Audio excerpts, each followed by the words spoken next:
It's no secret that the very process of developing video games is broken. You know it. Big names in the industry know it. Gaming media knows it. Your parents know it. Your siblings know it. Problems in the industry, exacerbated by the COVID pandemic, toxic work environments, financial misconduct, and mismanagement, all came to a head in 2024, where it seemed like every day we would hear news of yet another big studio either shutting down or laying off thousands of people. All of this reinforces what we already know.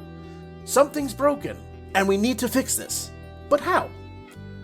The good people over at Edge Magazine reached out to people in the industry with this very question in mind. And on today's episode, we will look at some of the answers they got and give our own 2 cents, right here on Downloadable Content.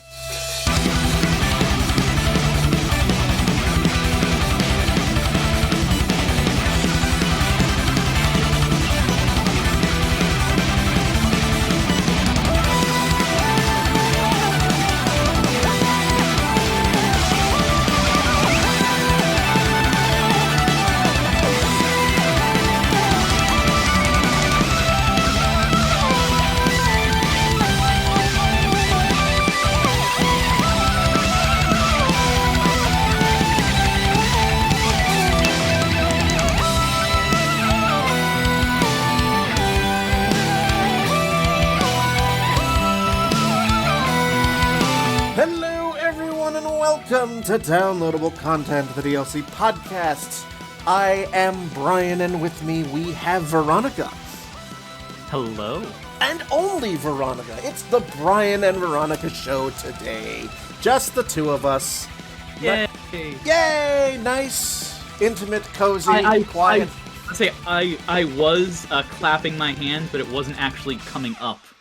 It wasn't loud enough. There you go. Well, still, just the two of us today, talking about the broken industry. So, hold on to your butts, everyone. We have a nice, lively discussion ahead for the next couple of hours. But before we dive in, as always, want to remind everyone that every single episode of Downloadable Content, yes, all 192 episodes, can be found on our website, dlcpodcast.com, as well as YouTube and Apple Podcasts /iTunes.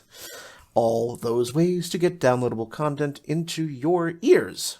Oh, and I forgot Spotify. That's a thing, too. I just looked at it. I'm like, oh, yeah, right, I have Spotify. So it's like, I don't even know where the hell all these episodes are. Great. Good. I love this for us. So I'm going to need to make notes on where we are for the next time I guest host a podcast. Apparently I do, too, because Since we shifted over back from Twitch to audio only, several of the portals in which these episodes were at no longer exist. So I have to reconfigure my brain so that hurts the ever-shifting media landscape. Well, and shitification's a thing. So, but yes. So there we are. We get that. We stumble through that plug, and we have our discussion for today, which was very much inspired and is going to be entirely based upon an article from Edge Magazine, specifically the February 2025 issue of Edge Magazine, issue number 406. For those of you who aren't familiar, Edge is a video game magazine, a print video game magazine. I know. Shocker. Physical copy. Edge Magazine, they are based out of the UK. And they're a really, really good magazine. They are one of the very, very few print video game magazines that's just devoted to the general industry, although that is going to be changing now that Game Informer is back in the fray. I was waiting for you to do a break in your speech so I could talk about how happy I was that Game Informer has returned. Oh, Game Informer was the last magazine in the United States devoted just a general industry magazine, and I am so glad that it is coming back. Coming back and independent. Thank God. I was so sick of them being basically just another ad market for GameStop. But but I'll be honest, this might actually be the best thing, them getting shut down and then getting bought and spun off into their own thing, because they're not going to end up going down in the same flames that GameStop seems to be going. oh yeah, yep. God, I can't remember the last time I stepped foot in one. But anyway, this is not an episode shitting on GameStop. I mean, we are talking about the issues in the industry. We absolutely are. But yes, Edge Magazine. I was implying that GameStop is one of the issues in the industry. Oh yeah, no, I know. Oh, and they have been. That was yes. Okay. What's the problem with the gaming industry? GameStop. Period. End of. If you enjoyed this episode or any other episode, oh great, we get out of here with a 5-minute episode. Nice, good. Wrap it up. All right, but no, it is not just GameStop, alas, and No, there's a plethora of issues to the industry between all of the layoffs and canceled games and closed studios that had released successful games before they were closed, the restructuring of the industry endlessly year after year, seeming to just make things worse and worse. It seems like the industry has been in a near free fall since 2020. yes, like all of these issues.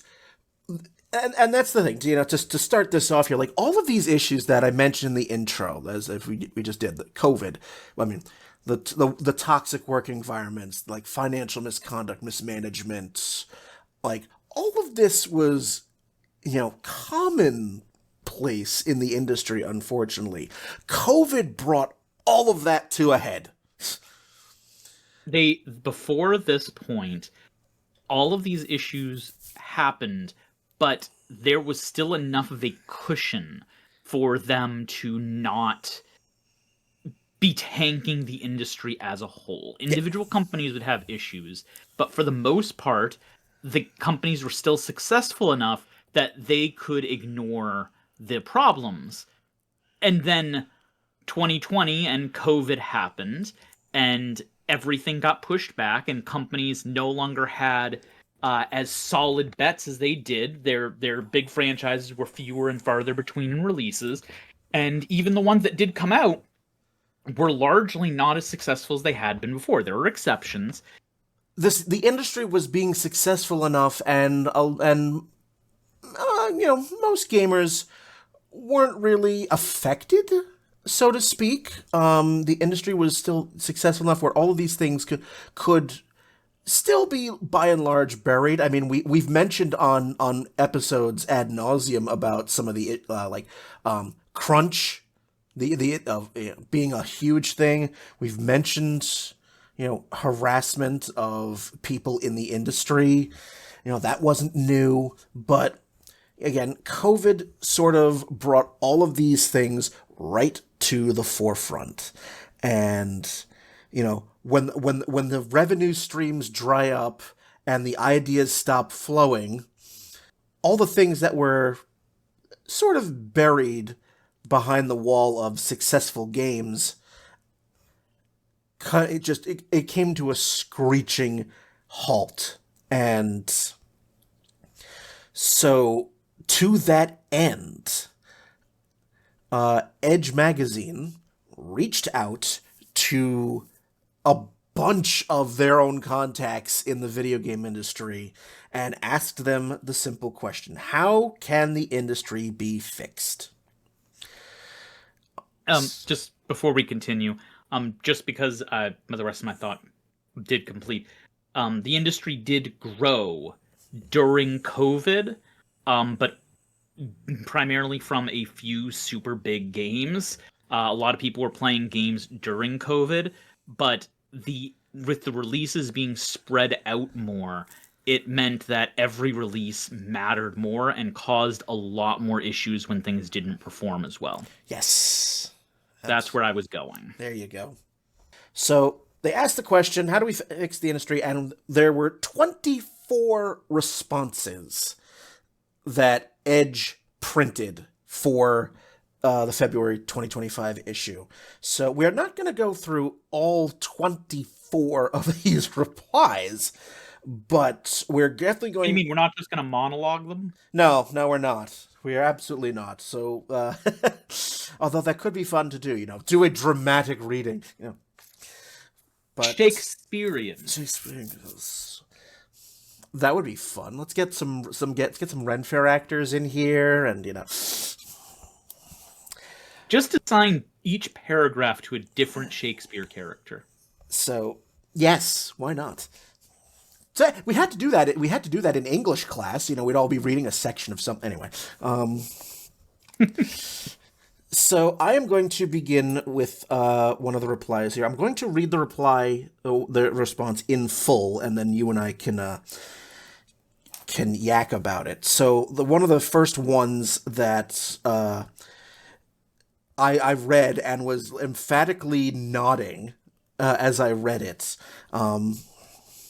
Because this is an issue I've lamented for some time. So we open this reply is from Meg Jayanth. I'm hoping I'm pronouncing that right. If I'm not, somebody will let me know. She is a narrative designer. She has written for games like Horizon Zero Dawn, Thirsty Suitors, Falcon Age, and I think also one of the Fallen London games as well. I looked that up a little earlier. The name looks familiar, so I think you may be correct. So, this was her reply to the question, how to fix the industry. We have been serving the same audience over and over again, trying to squeeze more juice out of well-worn IPs and doing the same magic tricks that have already worked. The core audience is both bored and saturated, and fixating on them is an artistic and financial doom spiral. We should be focusing on new audiences, people who have never played a game before, who have very casually played a mobile game or two, have never been so open to playing games. To seize this moment, we need a broad array of games that are accessible and welcoming to new players, to the kinds of people who have never held a controller or don't have experience of even basic mechanics. That don't necessarily mean that these games have to be mechanically simplistic, but it does mean they need to be tutorialized well and not reliant on contextual familiarity. And also with the variety of themes, tones, stories, genres, types of agency that we explore, because that's often what can hook a new player. So much of this work is being done by individuals. When building this kind of infrastructure requires an investment of resources, time, and most importantly, money. Indie and hobbyist work is the R&D lab of the entire industry. The industry at large should be investing in it, using this work to probe the tastes and interests and pleasures and satisfactions we as game designers can offer to these new audiences. This is vital for the future of video games if we really are to fulfill our potential as a meaningful, artistic, creative part of the culture, rather than find ourselves deformed by capitalism into an emporium of throwaway digital toys, barely disguised casinos, and a handful of endless live service games. I mean, absolutely. As you said, we have been discussing this for years. Video games.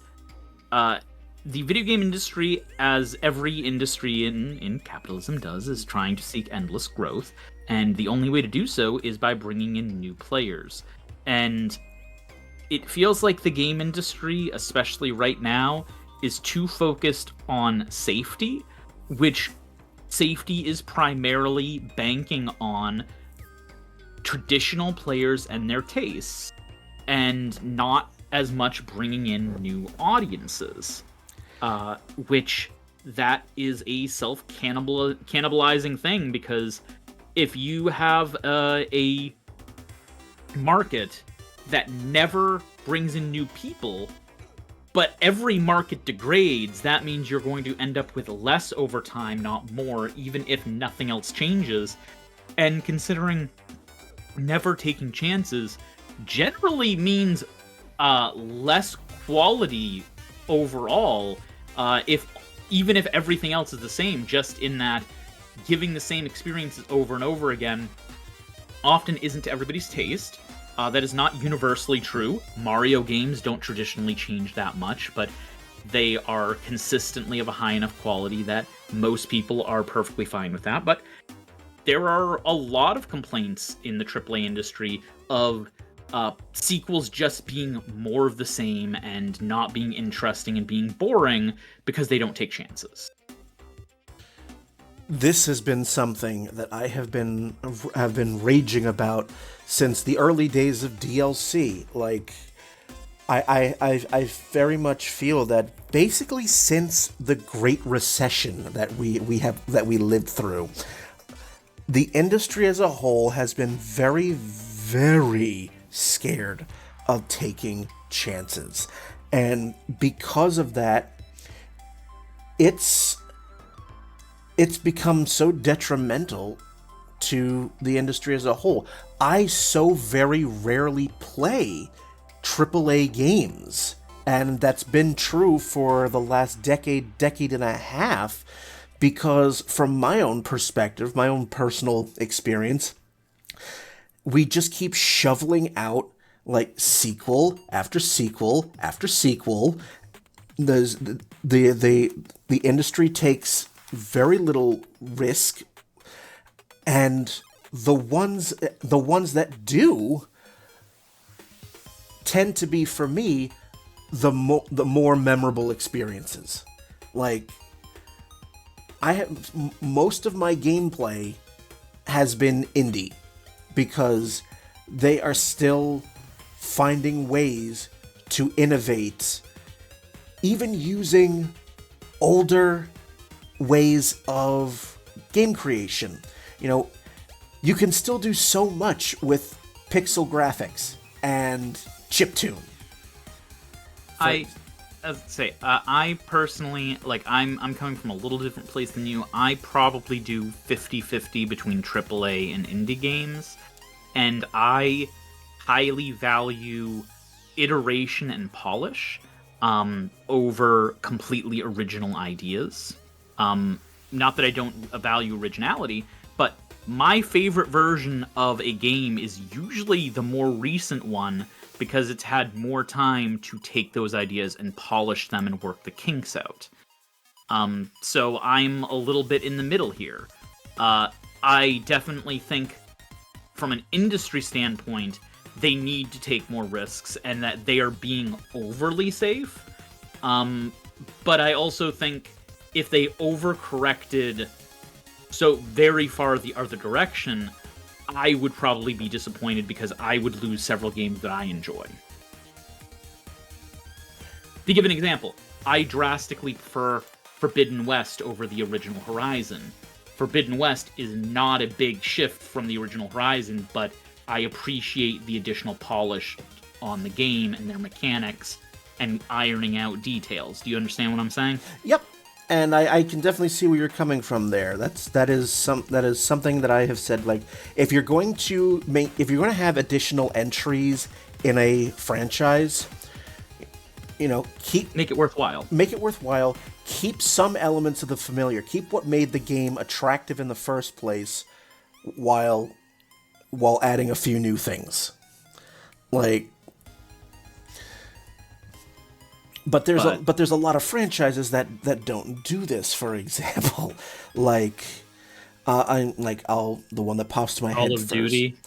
Yeah, Call of Duty, Modern Warfare, most of the big sports titles. Yep. Although sports, I mean, I think sports gets a small bit of a pass because the rules of the sport don't change, but there's really no need for each year, next year's version of the same game to be a full $60 or $70. You can just do a DLC. Yeah, just do a roster update. Done. You don't need to reinvent the wheel with every single game. But like, going back to the one that popped into my brain as an example of basically three of the same game, Dead Space. The Dead Space trilogy. I loved the first game. I absolutely enjoy it. It's one of my favorite survival horror games. by the time we got to the third game, I was kind of bored with it because there was really no substantial change to the gameplay. There was nothing. It was like, okay, walk into a room,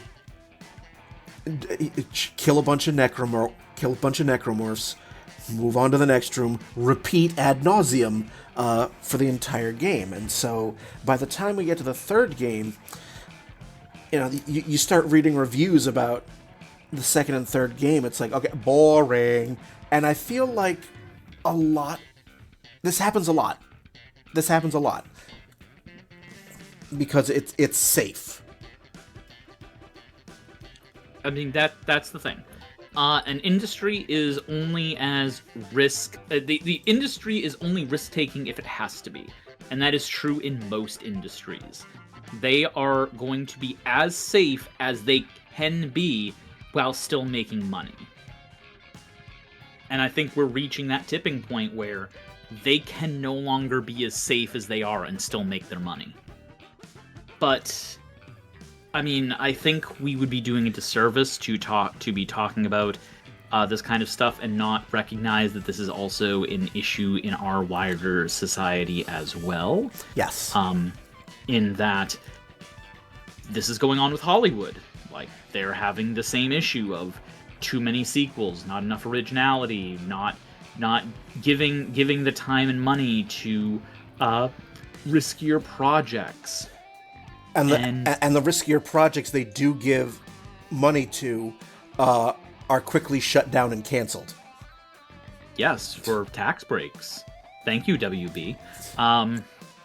But all of this is in the same context of the direction our society is going, and that's where a lot of these issues come by, and that's why there are a lot of solutions for this issue in this industry.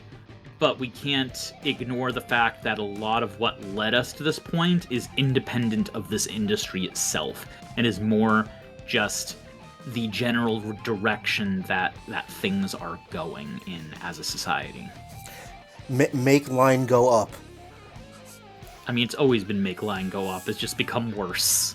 Yeah, worse and far more obvious. Your turn. So, unlike you, I just highlighted stuff for a couple people. So I'm going to do a little shorter version of it. I'm just going to be reading what I feel were the important things that I took away. All right. So for my own reference, since I have the physical magazine in front of me, where are you going first? I'm going to be starting with Harvey Smith. First letter. Okay. First reply. Yep. I figured I'll just start right there. So a small percent of works are giant hits. Some break even, and the majority lose money. How could the ecosystem get restructured so there is a cushion for the people who actually make the games and the companies that fund them? I found that as the most important takeaway from him, in that this is giving us one of many solutions we will be getting here. Of we need to restructure gaming so that the failures aren't destroying lives and spreading that out a bit. That is already what the big corporations do. They invest in a bunch of games assuming that they're going to make more money than they lose because of the big successes, but that doesn't correspond to the teams, and it should. The big hits subsidize the failures in a company. That's the way this is supposed to work. But it shouldn't just work on a company level. It needs to happen on an individual project level as well. And I think the biggest step we could take towards this, which we'll be talking about more from different entries, but is unionization. Where the individual studios, the individual teams can have some leverage with the company so that successes are spread out. Not that a team that creates a big success shouldn't get a big payday from doing so, but that the teams that, struck out on a riskier project aren't going to be out of the job, are not immediately getting laid off, because the bigger successes help support this. And that way we can take more risks to get more of those big successes. What do you think? No, I think that is absolutely spot on. Like, since I have the magazine in front of me, I'm going through the rest of that reply. Do you have anything that pops out to you you'd like to read? Yes. So, developers are creatives who mostly just want to vibe together and make something they believe in. Some of them can do just that without taking somebody else's money. And then further down, in cases where teams can stay lean, go deep on a few cool things. Key game mechanics, art style, whatever. That also helps. For those deploying or looking for money, it has to get into the hands in the right hands in the right ways without too many strings attached, so that the developers can do their thing, innovating or just excelling inside a known space, either of which can result in something people love for decades. And I think of the games of our childhood. Yep, I agree. And I do think it's important to note the games that need money, because not every game can be an indie project. Right. Like, some games need to have a budget, because you can't make there is a minimum amount of money to make certain kinds of games. And the minimum is way lower than what the industry is currently spending, but it isn't always what a single person in a basement is going to be able to do. Yes. And I love the single people in their basements. Undertale's one of my favorite games. Half the games I play are indie games. This is not a downside. This is just going, there is a need for stuff in the indie space, and there's needed stuff for stuff in the not even AAA space, the single A or the double A space. Yes. That's like I like focus on a few key things that you do well. Instead of trying to be all things to all people. And again, I just think of the games of our childhood.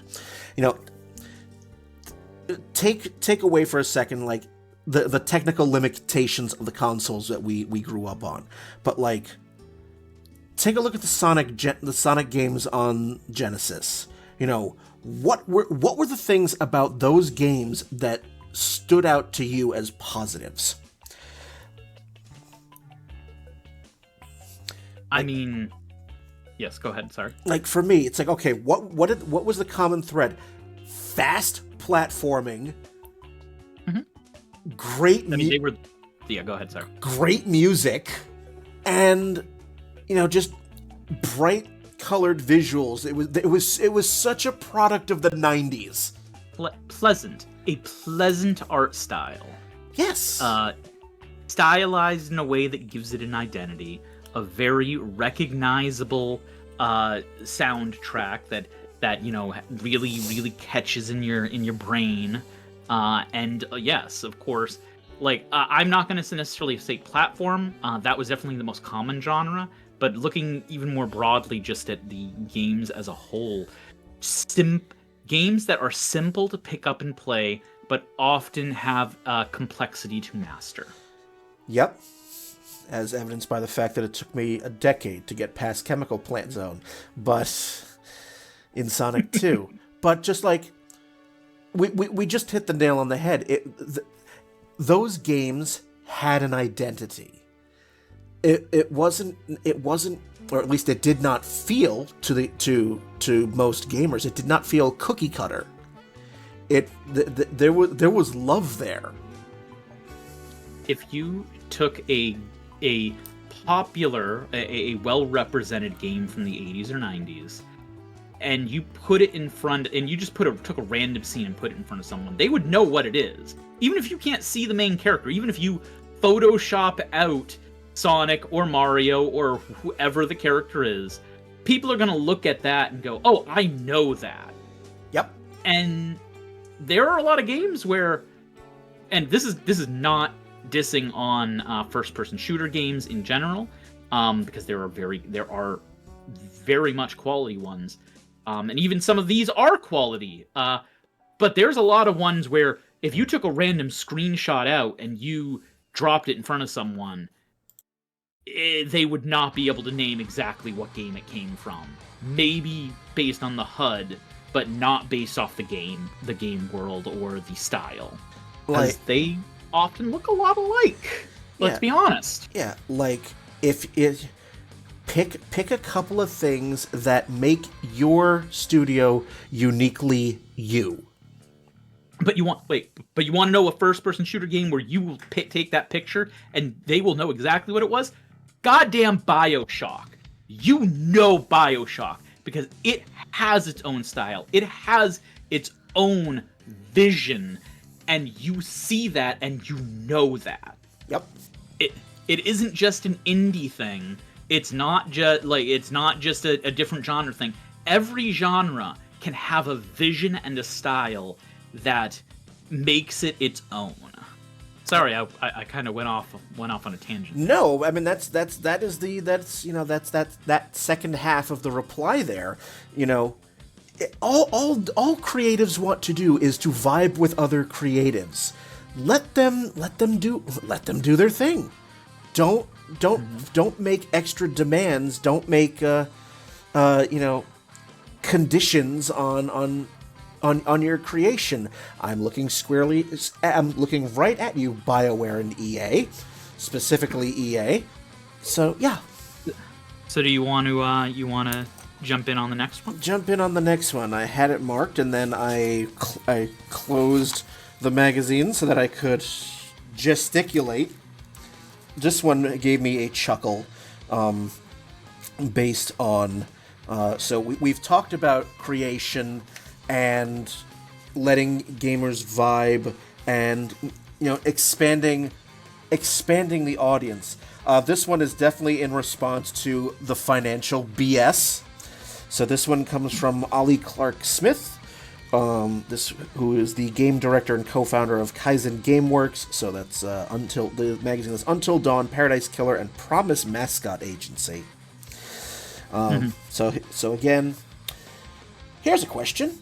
Why do so many executives get to walk away after destroying lives with layoffs and studio closures? When I worked for EA, we shipped a 3 out of 10 game. The studio manager organized a manhunt where he wanted us to come to him who he thought was responsible. This guy was the executive producer. He had greenlit all of the decisions and had been in lots of reviews of the game. Never once did he raise concerns or enact a plan to course correct the game. He left with a massive payout. A short time later, the studio was shut down. After 20 years in the industry, I have been through multiple redundancies and studio closures. I have seen them pull families apart as people struggle to find new work.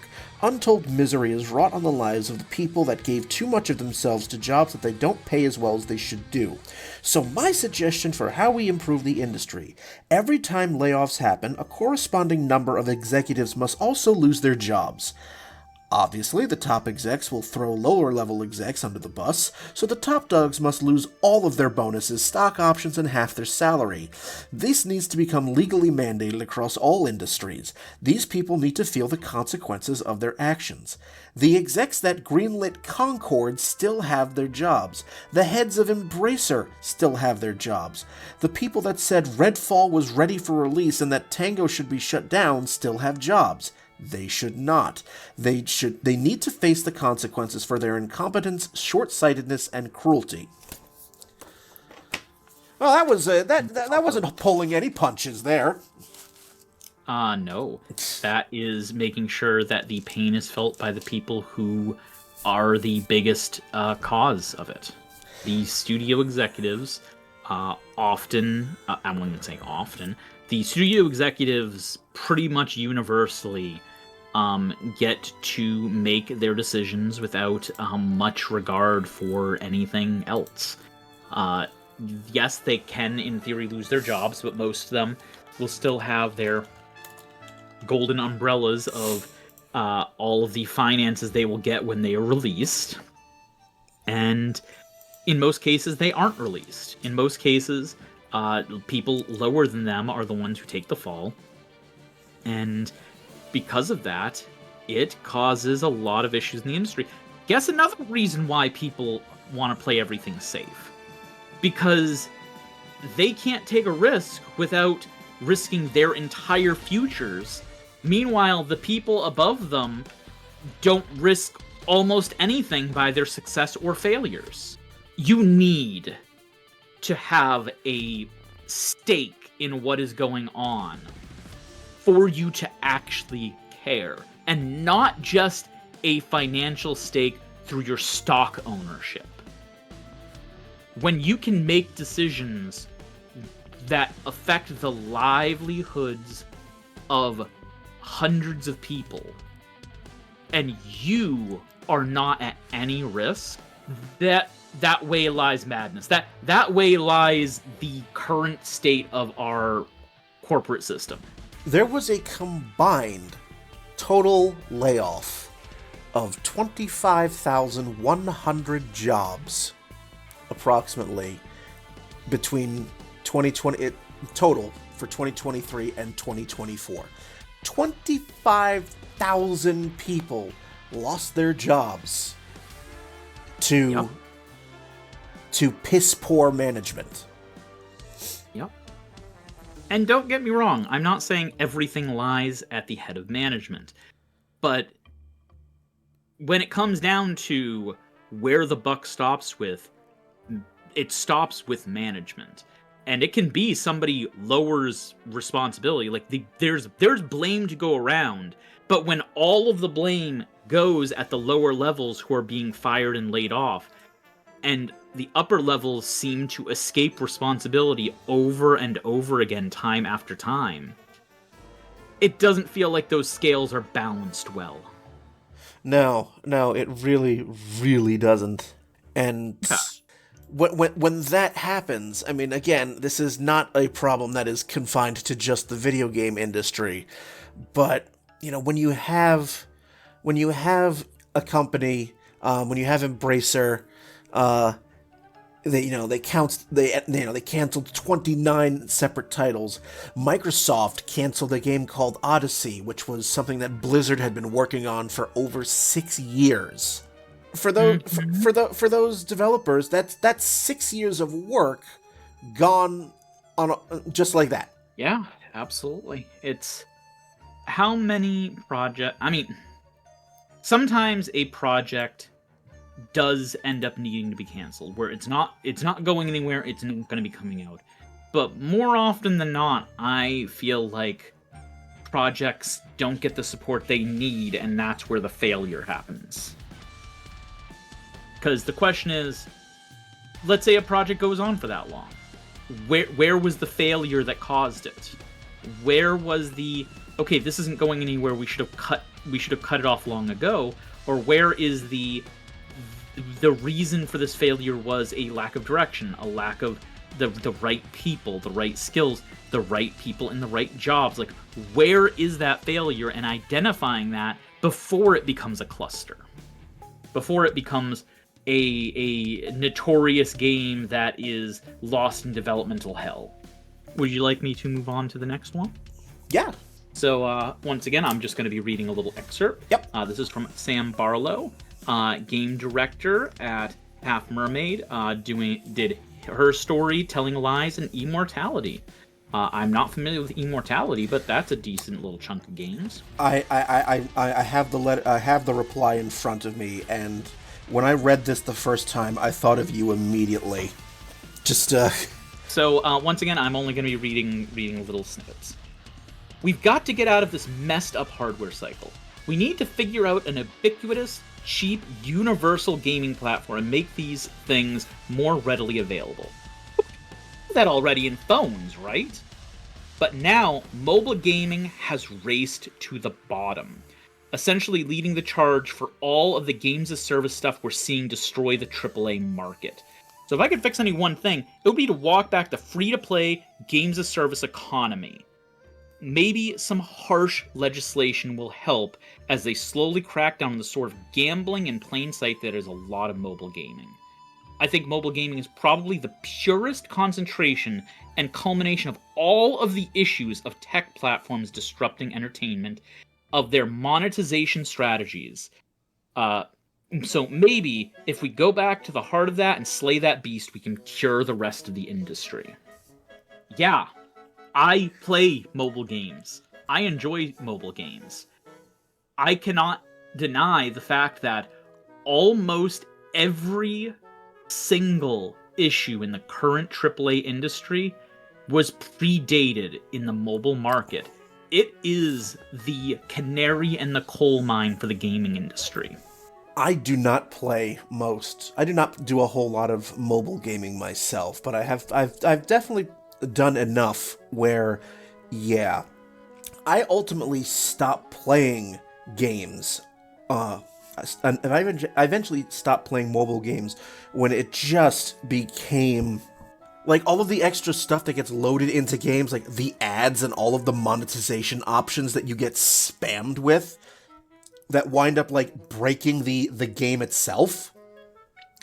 It's like, I want to play the game, but every other second you are spamming me with ads and buy this, buy that add-on, buy this digital currency for use in the game. Like, no. Yep, but then it went from the mobile into the primary gaming market, the console, the PC, the core gaming market. And that seems to be the trend.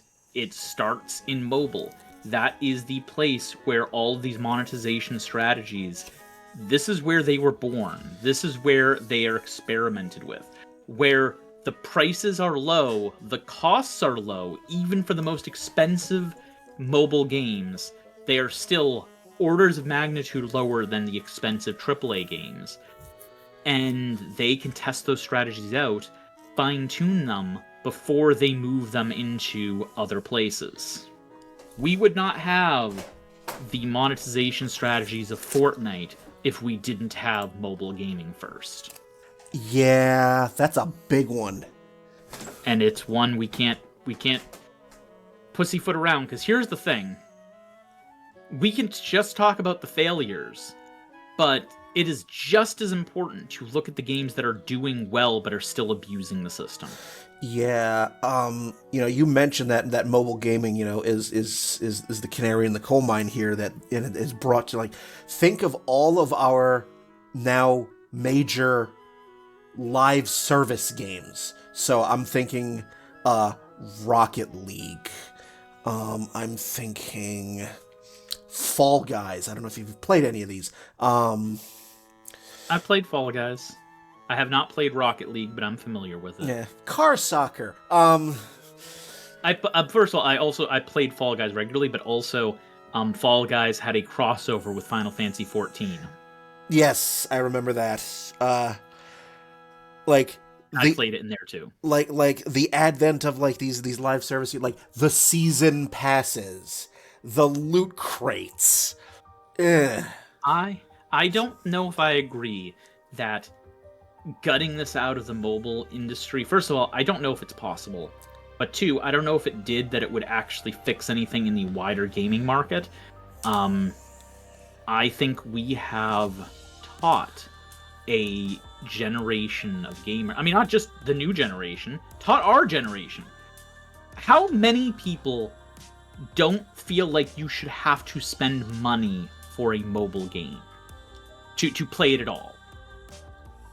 That free-to-play is the default. And how many players don't buy games on Steam or on the consoles unless they're in a steep discounted sale? Because we have taught people that that is the correct way to do things. Completely guilty. I am completely guilty of that. And when money is scarce, when people are having issues financially, when the country is in the state that it is in, we'll not go into that, but it makes sense to try to pinch every penny you can. But when you keep doing this and keep deeply discounting this stuff, you are teaching people that that's the real value of your game, that the full the full priced version of your game, that is not what it's actually worth. And it's a race to the bottom. Books had this exact same issue where people just kept pushing the average price point down and down for a long time until you have a whole group of people who won't spend more than 99 cents on a book. It's an issue with the value of your product, and it also is an issue with you being able to pay your people in the end from all of this. Because you will have a huge chunk of people who, if you've taught them not to spend money because in 6 months they can get your game for 50% off, then they're going to wait for it to be 50% off. Long after your initial stuff comes in and you start laying people off because they didn't make enough money. Because they're doing these layoffs just a couple months after the game comes out. Yeah. In a lot of cases. Absolutely. You bring up a very, very good point about like cost of game, because we've kind of have been conditioned to buy games at cut down prices, for whatever reason. I mean, I said yes, I'm guilty of waiting for only buying Steam games, for example, when they're on steep discount. Short-term profits. That's what it is. They will gladly torpedo what they feel the cost of their games are for short-term gains. It's the same reason why we won't spend money on mobile games largely, because we have been trained to think that mobile games should cost $0, and then we end up spending way more than the cost of the game would be in paying for microtransactions in the game itself. Yep. So, and especially the whole gacha game scenario of the majority of the money comes from whales, people who are spending far, far higher than anyone else, and subsidizing the game off of, not that many gamers spending thousands of dollars or tens of thousands of dollars on a game. Yep. Often bankrupting themselves, because as much as people like to believe that whales are just wealthy people with too much money on their hands, it's often people who are not wealthy with a gambling problem from it that just keep spending money, because when your bookie is in your pocket, it is way harder to control your behavior. Mm-hmm. And we do way too much blaming the individual for their self-control issues, and not enough to blame the people who are exploiting them. Much like I'm not saying there isn't a personal issue of there's a personal accountability issue. I'm actually not going to deny that. I know some people would, but I think there is at least as important a thing of blaming the people who are deliberately going after vulnerable people and draining them of every penny they have. Very, very much agreed. I feel that actually segues nicely into the next one I want to chat about. So you were just talking about cost of game and things like that. So another thing that we are used to as gamers, and even the up and coming generations, is length of video game. And so this is going to be the reply that I'm going from is Sean Layden, who was a former chairman at Sony Interactive Entertainment.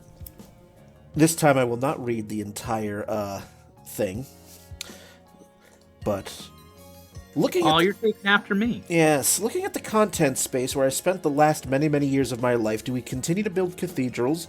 Is that the ultimate goal of game development? To build a $250 million game with 120 hours of gameplay with endless and infinite outcomes for players to enjoy for the low, low price of $59.99? We have built ourselves into this precipice where every time we have to have a new generation of hardware, the price of game development seems to double. At the end of the PS4 era, we were in triple-digit millions in order to build things like God of War, Spider-Man, and The Last of Us. If that rubric remains the same, that means for PS5 we're going to be talking about, what, $250 to $300 million to build a AAA game? At the current market dynamic, that's just not sustainable. It means that there's only 3 or 4 companies in the world that can compete at that level, and it's not good for the business if only Microsoft, Sony, Activision, EA can play in this space. As game developers, we have to sit down and educate our publishers, educate our friends in the media that this metric of gameplay length is antiquated, outdated, and perhaps working against us. I'll be fair, I made some games that were 70, 80, 90 hours in length, but I can't, hand on heart, say that's a quality 90 hours because those are the best 90 hours of your life. Personally, I'd much rather have a 20-hour game that took me 3 years to build that cost double-digit millions and not triple-digit millions. And you could finish it in 20 hours, but you don't want to put down the controller during that time. So the whole notion of video game length versus, return on investment or quality of a game. This is something that I am mixed on. I think you and I are going to be not at odds on, because I think we're going to agree on a lot of stuff, but I appreciate a long game that I can get invested into. I'm sorry, when a game is too short, it's not even too short.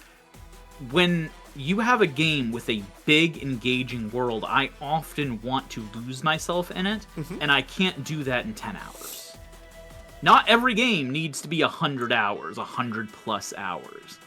Like, I have some of my favorite games are shorter games. Chrono Trigger is incredibly short for an RPG. Yep. A lot of my favorite games are in the 20 to 40 hour range.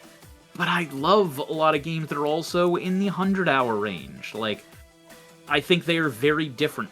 I do think that the current industry leans too heavily on the 100 plus hour blockbusters that take all of your time up, but I also don't want to see those go away.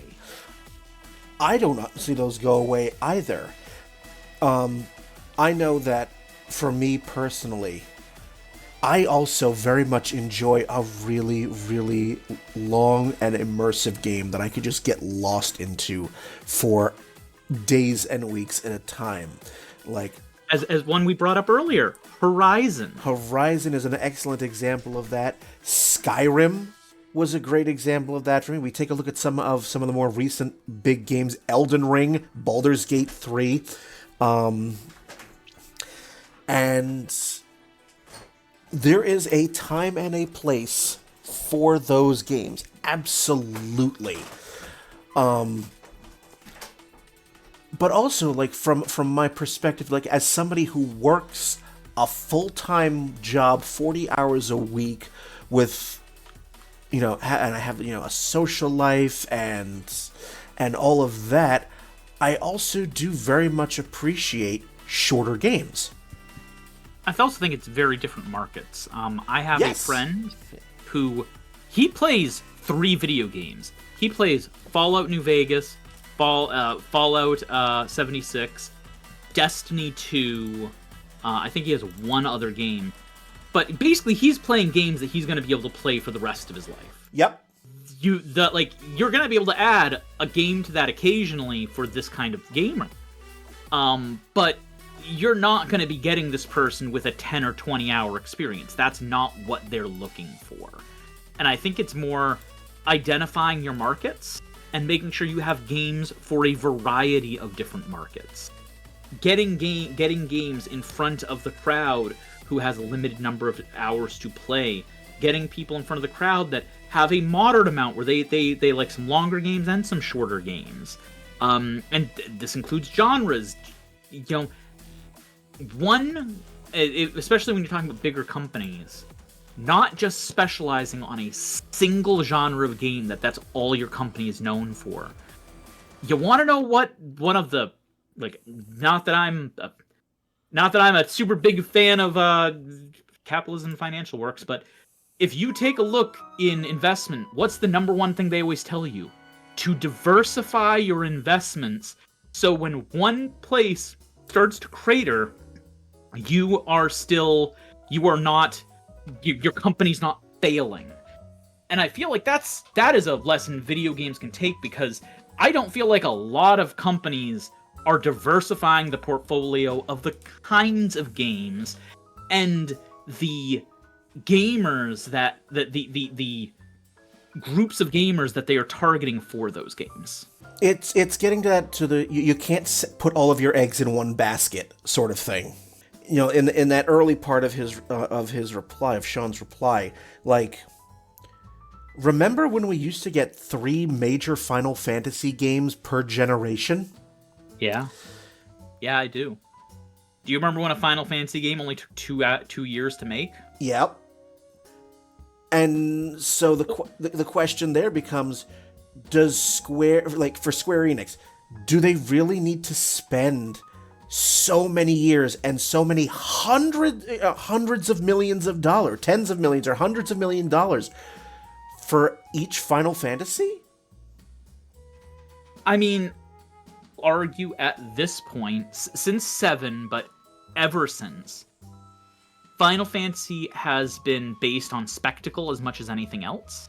I feel like that's one, like, if I was taking Square Enix as a company from what we're talking about right now, I probably wouldn't touch Final Fantasy. That is their headline project. It is meant to be filled with spectacle. That is what people expect. I would probably just let them keep doing that. I don't think a lot of their other projects should be at that level then. I feel like they should be allowed, like, Dragon Quest, the next Dragon Quest, I don't think it needs to have that level. They could be going in a different direction with it. Same with a lot of other games. Like, do you need to spend, at this point, $250 million to make the game? Like, if you're a massive company, maybe one game of yours is worth that. Not all of your game. Yeah, like, okay, so the most recent Dragon Quest game, Dragon Quest XI, came out in was it 2018, 2017? I forget when. I could be dead wrong. Let me just do a quick little Dragon Quest XI. It came out in 2017. 2017. All right, so we are 8 years since then, and the 12th game, I believe, is still in development. I know it was announced, but it's like, does Square really need to take? Now we're 8 years. Does it really need to take that long? Like, to your point, does it need to be at the same level of Final Fantasy? I mean, some people would say yes. I think the more differentiation we can have between Dragon Quest and Final Fantasy, the better. Sure. Like, and I'm not even saying they need to spend as much on Final Fantasy, but I will be honest, like, the spectacle of Final Fantasy is expected at this point. I don't know if gamers would react that well to scaling Final Fantasy down. I might be the exception to that rule, because you and I are of a generation and of an age where we remember when Final Fantasy was not about spectacle. So I agree and disagree. You tell me that the whole opening with the Red Wings wasn't a spectacle at the time compared to other RPGs you played.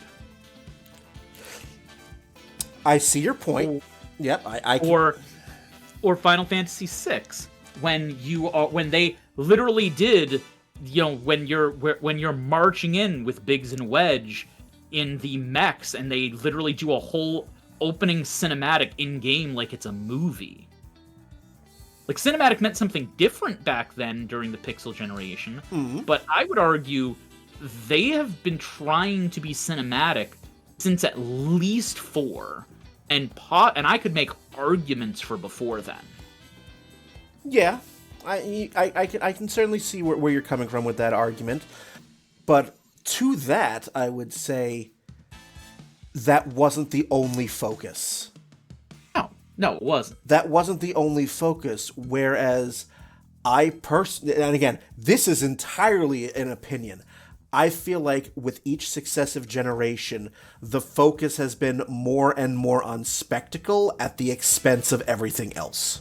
But that is a different argument. Yes, I think that's something we could debate, because I play more of the modern Final Fantasies. I definitely see issues, and I would agree with you on a couple games, not on others. But whereas, regardless, we can both agree that companies do not need every game to be 100+ hours, and they do not need to be spending AAA budgets on every game they produce. And honestly, like, okay, every generation, game development prices double. They said that in the article, and I've heard that for years at this point. I think I first heard that during the PS2 or PS3 generation. And honestly, I'm really curious at what a company would do if they just didn't do that. What if you're in the new generation and you just spend the same amount as you did in the previous generation? What would that game look like? Like, maybe it wouldn't be as filled with spectacle as the older games were, but on the new generation, it's probably going to look better regardless. And at that point, you're not doubling how much you need to make every time just to break even. Yeah. Okay. So we're ready to move on to another one, you think? We're near the halfway point, so I'm gonna give you one more before we cut to break. Okay. So we're going to be going to Trip Hawkins, founder and former CEO of EA. This is the only one that I'm going to be reading in its entirety out of all of the ones that I'm going to be talking about. Mainly because of how much I hate it. For decades, video game design was all about fun, but that is no longer enough. We are now at a point where the discipline of game design must be integrated with game economy design. This process will evolve as we steadily move towards the metaverse, which I see as a virtual twin of the real physical world. We have prototypes of the metaverse, including Roblox and Fortnite Create, but they are sadly walled gardens sitting on top of walled garden platforms, and most consumers don't spend money. By contrast, most of us engage with the real, physical world every day, and we always take payment methods with us. The metaverse must develop to match the standard of expectations and opportunities. If great game design leverages virtual currencies and digital collectibles properly, we will have a legit metaverse, or several of them. An exciting future is at hand for consumers and for those game developers who take the right approach. Be brave and listen to your heart. My heart says you are full of shit, Mr. Hawkins. Spoken like a CEO. We just talked about we've been talking, we need to make video games cheap and ubiquitous and universal. And we're talking about, variety, and we've been talking about how executives should lose their jobs and be just as culpable. Meanwhile, Mr. CEO over here is saying no, we must spend more. They want to, this lines up with what I've heard from CEOs, from more than one CEO.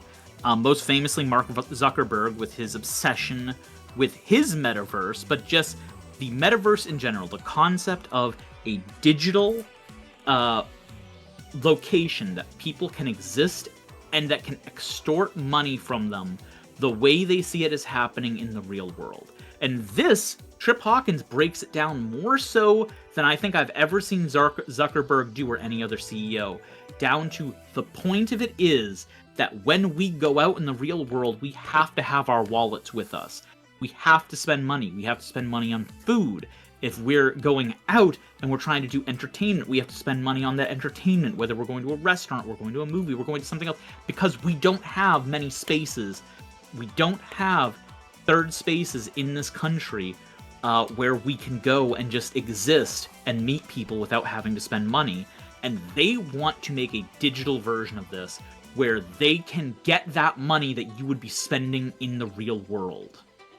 Or they're trying to get people who don't go out into the real world and spend all of their time gaming and extort that money from them that they aren't spending out in the real world. In either case, they are trying to take money away that they see being spent elsewhere and put you into a place where they can more easily extort it from you, and they want to make you used to spending that money. Because here's the thing that everyone in mobile gaming will tell you. Here's the little secret. After you spend money once in a game, it is an order of magnitude easier to get you to spend that money again. It's why mobile games often have incredibly steep discounts to get you to buy your first thing in the game, whether it's a newcomer's bonus, whether it's periodic discounts. They will try to do anything they can to crack open your wallet once, because once you are used to doing it, once you've done it once, it's easier. Once you become used to doing it, it's easy, and then they can start getting you at the regular price. And that's what they want here. They want you to become used to spending money in a digital space, and then they can monetize the shit out of you. Fuck that. I am reminded of the, there was an episode of, it was the most recent episode of Last Week Tonight. John Oliver was talking about sports betting, where, once you start, like, those gambling sites will pull out all the stops to keep you spending money. And yeah, that's what this makes me think of. Yeah, it's disgusting. I need to verify. Brian, this is disgusting, right? I'm not going overboard off of what he wrote. Like, this is as bad as it sounds, right? I mean, I would agree with you on this one here. Yeah, I mean, I know you and I are of a similar mindset on this one, and I am trying not to be overly biased and judgmental, but I've read this reply, and again, first of all, props to Edge magazine for just including a whole range of replies. Like this, we are running the gamut, and just no judgment from me on them putting that down there. And honestly, I will say no judgment from me to Trip for putting this out there. No. If this is what he truly feels is the future, by all means, put it out there. I am just expressing why I don't think that future is for me, and why I think it would be bad for gamers. Oh yeah, I just, combined with all of what we've just talking about, if trying to, games are already devalued enough. Now we want people to spend what the game should be worth, but I don't think this is the way to do it. I agree, 100%, 1000%. I don't think this is the way to do it, but it is an option. Is it a good option? You and I don't think so, but somebody else might think it's There are a significant number of people who see the future as the metaverse, and they keep talking about this as if this is a thing that everyone wants, and that if they talk about it enough, everyone will want it. But then again, who knows? VR chat is one of the biggest games that's been done. I would not have expected that.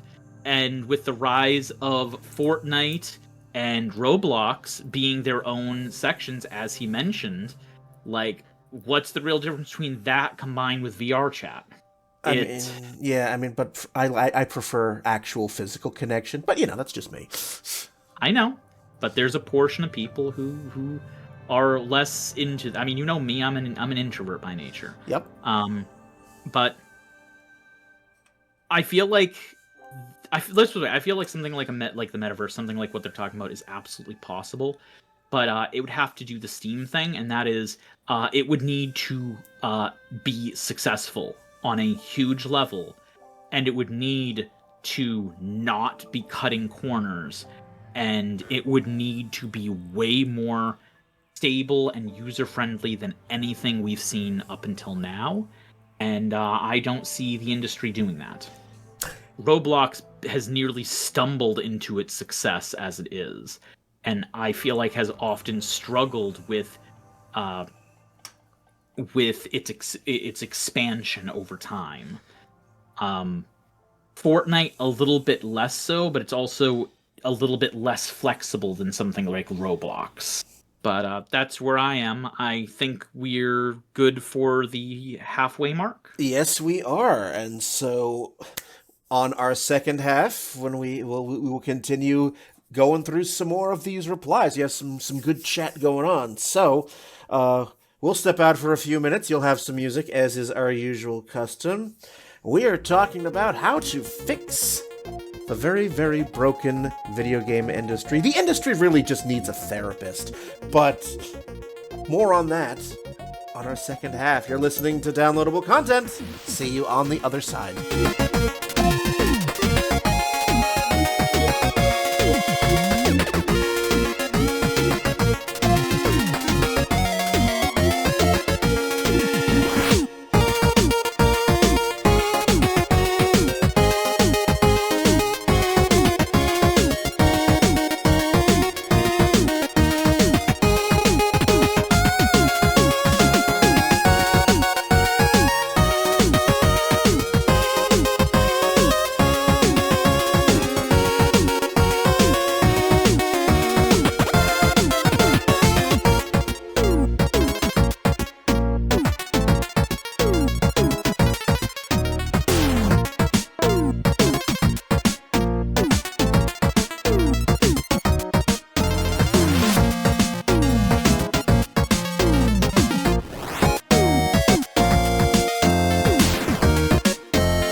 Welcome back to the second half of our episode here of DLC, chatting over the replies to Edge magazine on the question of how do we fix a very broken video game industry. So we are both still here. We still exist.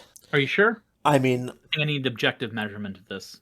well, over audio that might be a little hard to do. We could just be disembodied voices just hanging around in the ether in a million pieces. We could be AI. No, let's not. Let's not be AI.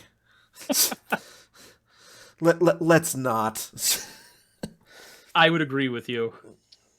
Unless it's like the good AI that you get on like the Enterprise or something.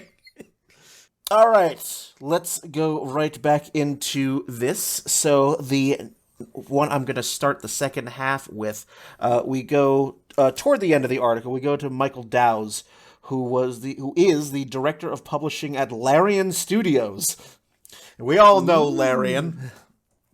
I think we all know Larian at this point. Yes, absolutely. So this is actually a short reply, so I am going to read this whole thing in its entirety. So here is what he had to say on how do we fix the industry.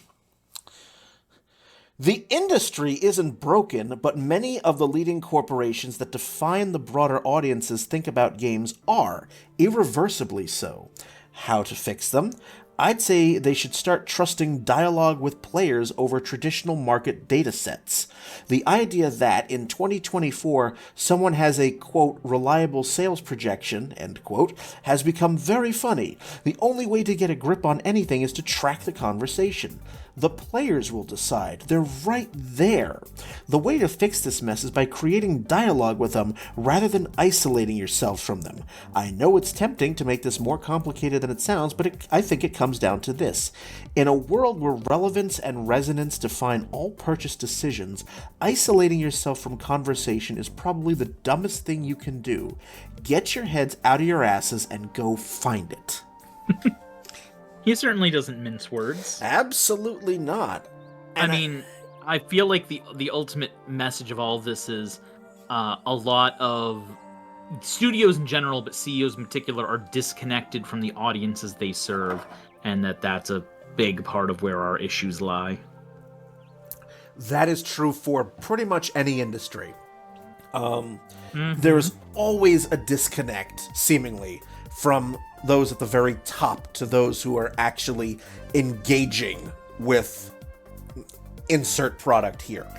I cannot count how many times you or I or any of us on any episode of DLC have been talking about venting at any point our frustrations about how it always seems like a developer or a publisher just don't seem to listen to what fans actually want. Oh, wait. Let's go back here. We are going back to our friend, the CEO of EA, who has some opinions that don't seem to line up with there we are, Trip Hawkins. Oh, that guy again. Who is obviously completely connected to the opinions of the gaming populace at large. Oh yes, I mean we just had him saying that most of us we need a metaverse, and we have Mr. Dow's over here saying we need to actually talk to the people who play our damn product.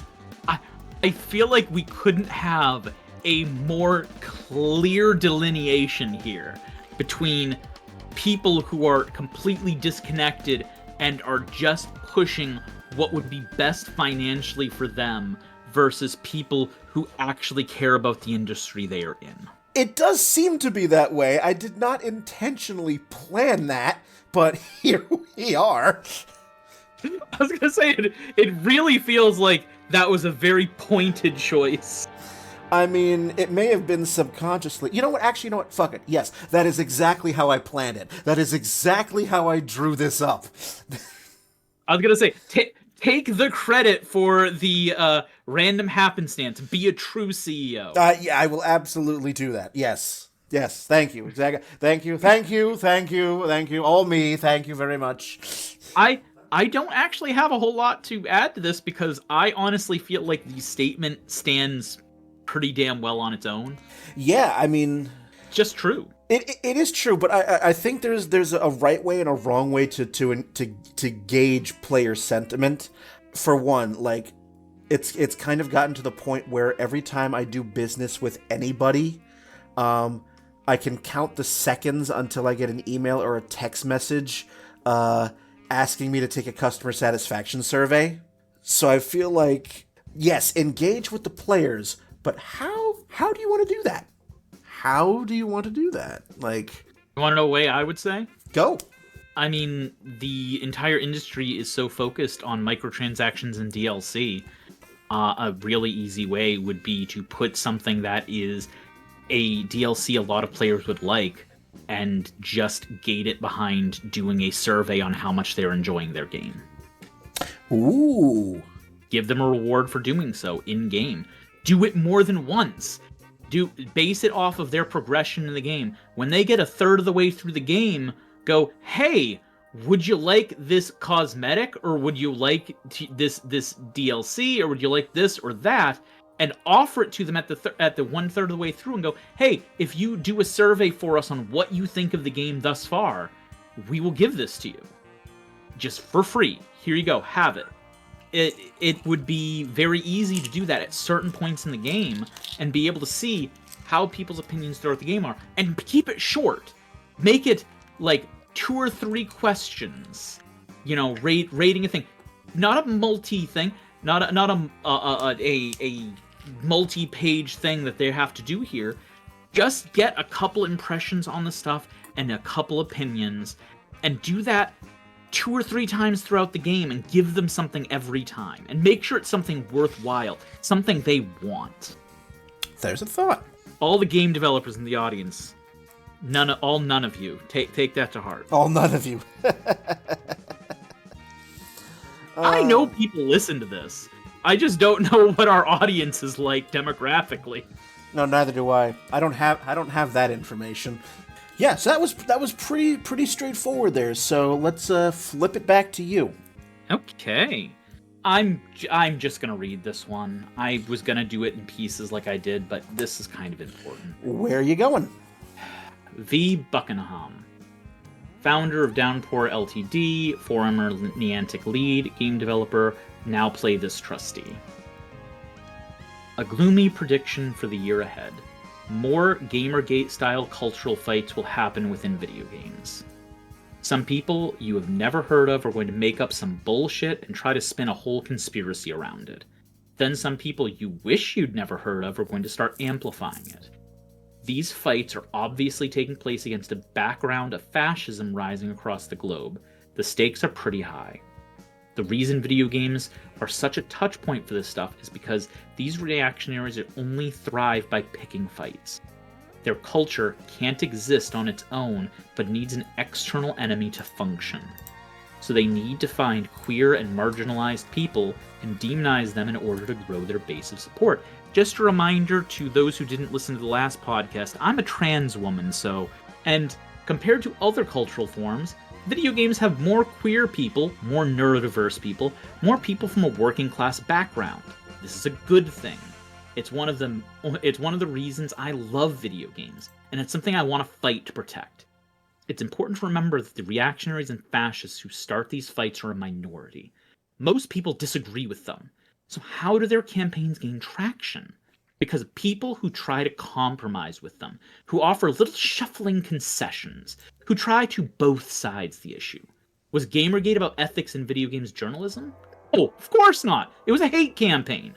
But fear prevented many people from saying so at the time, and that created the cloak of legitimacy. It was able to wear for a time, and so continue to grow in strength. So the change I would like to see when this culture war bullshit happens, which it will, is let's stand united and reject it. It'll work better than compromising with it. I promise. Very well spoken. This is pretty close to my heart. I just spent somewhere between 20 and 40 hours researching the trans representation podcast we just did, and I had run across so much goddamn transphobic, homophobic, queerphobic discussions doing that research. And it is infuriating, and it is not getting better. And so this is not just close to my heart as a trans person, as a bisexual person, as a queer person. It is also close to my heart in that this is literally bullshit that I just spent a dozen or more, at least a dozen, 2 dozen, 3 dozen hours of my life digging through and seeing just how bad it still is. Yeah. And as I kept saying, kind of tongue-in-cheek in the last episode, welcome to the internet. And yeah, this is... I know, and I'm sorry if I was frustrating last episode on it. I feel like it's important to discuss when that was a major part of the discussions around a character. Oh yes, absolutely. I was saying that, tongue in cheek, but that also, that's I mean, this reply is spot on, because it's, it is a genuine problem. Like, not just in media and just gaming in general. We see this in so many different corners of the industry. It's a big reason why I don't play online games. I mean, it has been a joke for as long as Xbox Live has existed about how toxic Xbox Live is, especially first-person shooters and games like that. And this is not poking first-person shooters, just that was the go-to toxic place, the Call of Duty chat rooms. It is rough. It has always been rough. And yeah, there are enough people who want to compromise with those who basically want to set fire to a large segment of the gaming populace. And I agree that I don't think compromise is something we should be doing anymore. No. That time is over. I'd say, not to take this out of gaming, but those people feel very much along the same line as the LGB without the T people in the queer community, who are trying to cut off any gender diverse people and say they are not part of LGB spaces, and letting all the bad things happen to us politically because it's easier for them. But these kind of people never stop at one place. They will come straight through the trans people, and once they're done with us, they will be coming for the next group, and the group after that, and the group after that, because as Buckingham says in this, they need an external enemy to function. And once they finish with one enemy, they will move on to the next. And they will come for you eventually, no matter what group you're part of. Mm-hmm. So, yeah. Stop compromising. I hate to say it like that, because I often believe that there's a space for compromising, but not on people's humanity. No, absolutely not. That is one of those. You can't both sides human rights. I mean, you absolutely can if you're a terrible human being. Yes. You shouldn't. You shouldn't both sides human rights. Okay, I've ranted enough. Take us away to the next person. All right. Calgon, take me away. All right. Take me away, come fly away with me. Yes. Come sail away, come sail. Okay, this is going to turn into a musical if we keep going. I'm going to go. I just learned about Epic the Musical earlier today. Aww. So I'm going to actually with the short little reply that came right after that one from Joseph Humphrey, co-founder and art and development director for Inkle, which gave us 80 Days, Heaven's Vault, and a Highland Song. So this is another short one. This one actually would be interesting, especially with the death of E3. But anyway, turn GDC into a traveling circus. San Francisco is one of the most expensive cities in the world, which makes GDC prohibitively expensive for many to attend, especially those outside the US, and that tends to bias attendance. In academia, where my wife works, it's standard for conferences to rotate between cities around the world. This not only supports global collaboration, but also keeps things fresh by exposing attendees to new places and cultures each time. Outside of the improvements to accessibility and audience diversity, it's just plain more interesting. I do appreciate that GDC provides a central hub. If there's one place to be where you can connect with the most industry friends and colleagues, it's there. That's genuinely wonderful, as it prevents fragmentation and ensures everyone is in one place, provided they can afford it. But imagine if this single focused event moved to a different city each year. That would be the best of both worlds. For those of you who don't know, GDC, that is the Game Developers Conference. Yeah, it is currently the biggest industry specific conference, correct? Yes, or if not the biggest, then one of the biggest. And but yeah, that's a big event. It's a big event. This conference is for developers, much in the same way that E3 was for the media, for the press. Yeah. I mean, E3 originally was this kind of event, and then it became a press event. Yes. But yeah, I mean, this is one I don't have a whole lot to add on to. It's just a good idea. Yeah, I think it's a good idea as well, and also, I mean, especially with game development becoming more global. There's always been game development in other countries, but we are seeing more games from other countries coming to America and spreading from their countries out into like countries like games from South America coming to America and coming to Europe, games from Europe coming to Asia and South America and the US, and we're seeing a greater spread of games from different areas than we ever have before. And yeah, not having everyone who wants to for the big industry event coming to San Francisco, yeah, that makes sense. Yeah, I mean, shit, one of our for you and I, one of our favorite games came from Australia. Absolutely it did. Absolutely it did.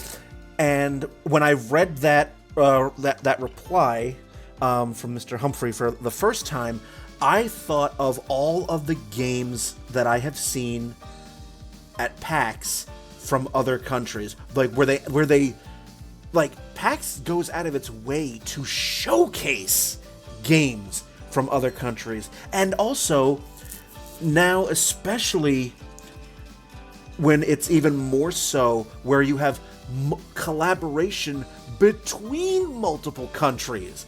Like, games aren't being made solely in Japan or solely in the States really anymore. So you know, I mean, there are whole teams that are entirely virtual, where one member of the team is in New Zealand, another member of the team is in the US, another member of the team is in Brazil. Moon Studios. Uh-huh. You know, it is a global industry now, and we need to stop pretending like it isn't. We should see GDC in Brazil. That is a huge market that has a lot of its own homegrown game development, and having a GDC there would give a big leg up to anybody there that's currently, struggling to reach out beyond their local market. Same thing, like go to Norway, go to Germany, go to some of these France, go to some of these focus places in Europe, go to Australia or New Zealand. Like, there are so many locations. Even still do America, just do a place other than San Francisco. Go to Boston, go to Houston or Chicago. Yeah, Chicago. I mean, maybe not Houston. I can't go there anymore. But there are so many places that you can go. Go to Canada. Go to Mexico. Go to places where there are still good games, big games that are coming out that are made by local studios. Absolutely. If I can see a global representation at a fan expo in PAX, surely GDC can do the same thing. So that's that was something I wanted to bring up. So now we're going to flip it back to you.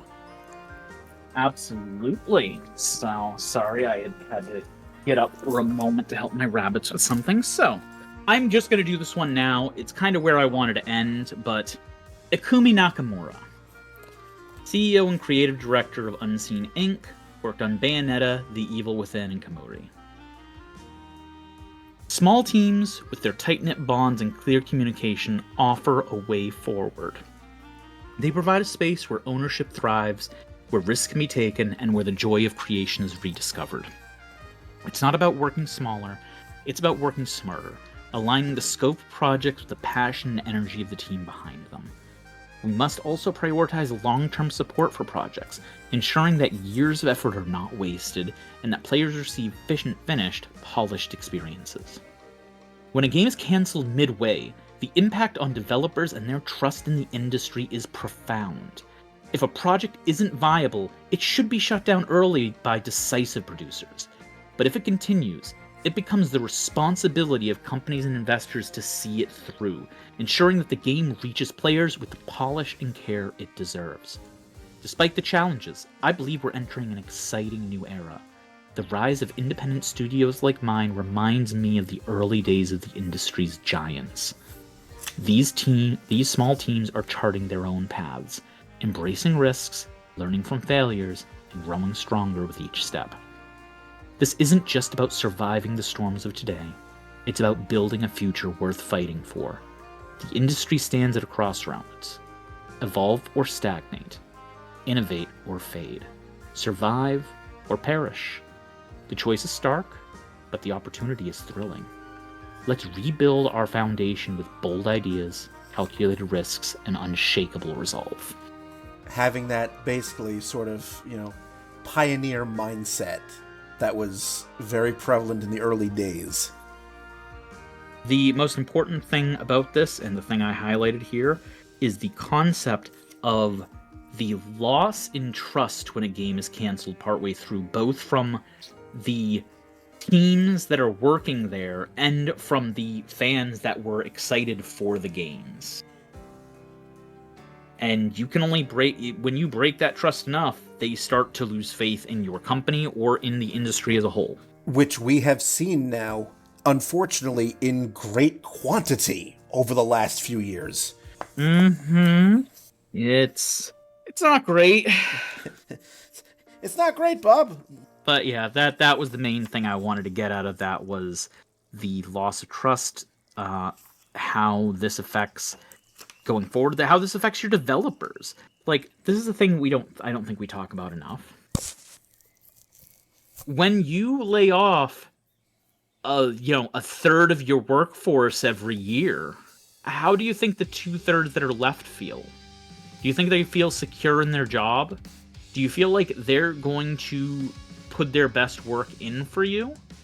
Like, people, like, you think that when their job is at risk, that they're going to be working harder, but when you don't think you're going to have a job in a year, you just might not get invested at all, and you might be starting to already look elsewhere for what you're going to be doing when you get released, especially if the people who released were successful, like Tango Gameworks. I know that's only one example, but it is a good example to go to, because they are not the only studio that this has happened to. Yeah. Hi-Fi Rush was a standout success, a financial success, and that did not save them. If putting out a critically acclaimed, successful, stylized game that stuck in people's minds and became iconic for your system, and then you still release them, you show that there is no job that is safe, and it doesn't matter how good you do. So why put in 110% when, even if you do, you're probably going to be released anyways? Yeah, it's like we mentioned it, toward the beginning of this episode. Like, not every game is going to be a massive success, but if you put you put all your eggs in one basket, then, that lack of diversification is going to kill you. Because then you're putting everything on a single game, and that's just too much of a lift. You're absolutely right. It's too much of a lift, so. And it's how studios fail. It is okay. Oh, go ahead. Nope. I was just getting ready to move on. So that's what I was about to say. Is where do you got next? All right. So we've talked about a lot of we've brought up a lot of like devs themselves. We've CEOs and all of that. I'm going to shift over to another very important facet of the industry, the voice actors. So I'm going to Sarah Elmaleh, who is a voice actor and is the interactive media chair for the SAG-AFTRA union. I figured you were going... I had not brought her up yet because I figured that was going to be on your short list. That was on my short list. So Yeah, so I'll just read the thing. I want a deal.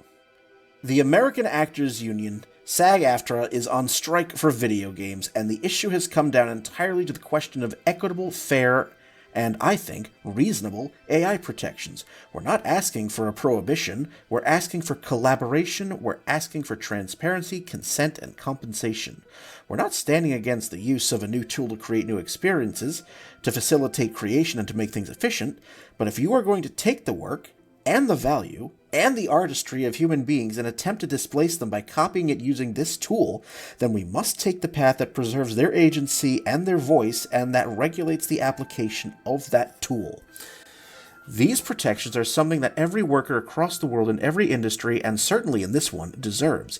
AI poses a threat in terms of displacement and loss of income, but it's also a violation of your artistry in the sense that of making it seem like you did something, or said something, or created something that you didn't. An ethical approach to AI is something that every worker in this industry deserves. This means consent, transparency, and compensation. Tell me what you're going to do with my voice, or my likeness, or my movement. Get my permission and pay me fairly. These principles are simple, but also, if I can add a bit of DLC to my answer, I would say unionization. Workers are understanding and accepting that we are the only force capable of advocating for the sustainability of our careers, and that corporations do not exist with that mandate. That's been proven abundantly, and certainly right now we're seeing the chaos that ensues and the volatility that ensues if you do not have a counterforce that looks out for human beings and for the sustainability of careers. The churn in our industry is infamous, so any community that's willing to stand up and accept that it falls to them to resist that and to show a new way, they should be honored and celebrated and supported. Seeing these fights spark up among my peers across game development is exciting, and I stand in solidarity with them.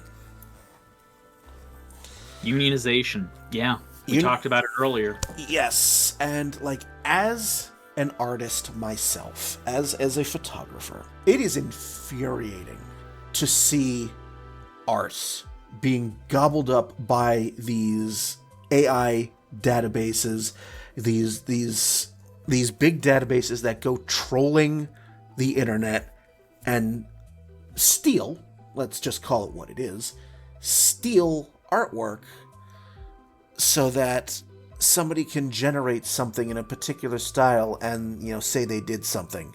They want the ability and the talent without any of the work and practice that go into it. And if people are doing that